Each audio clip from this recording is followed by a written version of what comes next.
আসসালামু আলাইকুম রহমতুল্লাহ। আসসালাতু ওয়াসসালামু আলা রাসূলিহিল কারীম।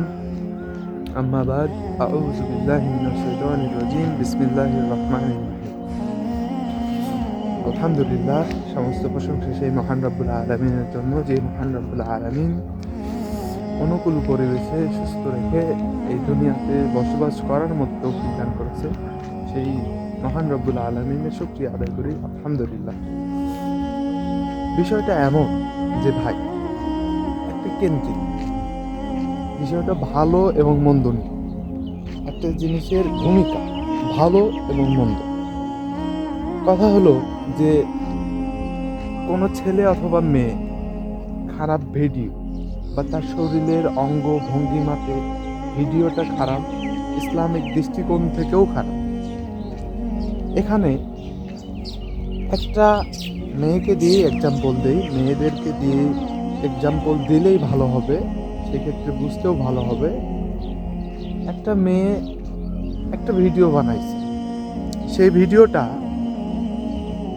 দেখতে তার শরীরের অঙ্গ প্রত্যঙ্গ বোঝা যাচ্ছে যে এটা ইসলামী দৃষ্টিকোণ থেকে খারাপ। এখন ওই পাশের মেয়েটার ভিডিও, এই পাশে 10টা পুরুষ, 10টা যুবক ছেলে, 10টা যুবক ছেলের মধ্যে 9 জন ছেলেই সেটা দেখলো, কিন্তু তাকে কিছু বলল না। কিন্তু একটা ছেলে বলল, বোন, তোমার ভিডিওতে তোমার শরীরের অঙ্গ প্রত্যঙ্গ দেখা যাচ্ছে। এখন মেয়েটা বলল যে বাকি 9 জন ছেলে দেখলো, তাদের সমস্যা হলো না, তাহলে তোমার কেন সমস্যা হলো? তাহলে তুমি হয়তো লুচ্চা, চরিত্রহীনা, তোমার চরিত্রে সমস্যা আছে, তুমি কেন বলবা? বাকি 9 জন ছেলে বলল না, তুমি কেন একা বললা?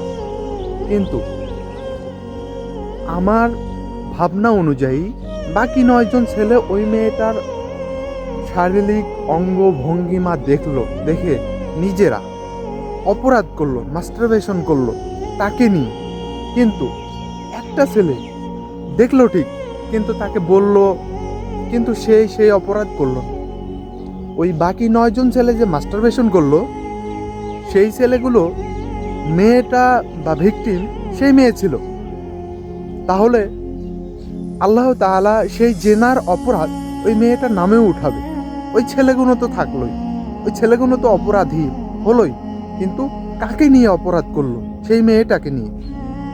কিন্তু দুনিয়ার দিক থেকে এই মেয়েটার কাছে ওই ছেলেটা অপরাধী হলো, যে তাকে সজাগ করলো। এইটা বুঝি দুনিয়ার বাস্তবতা।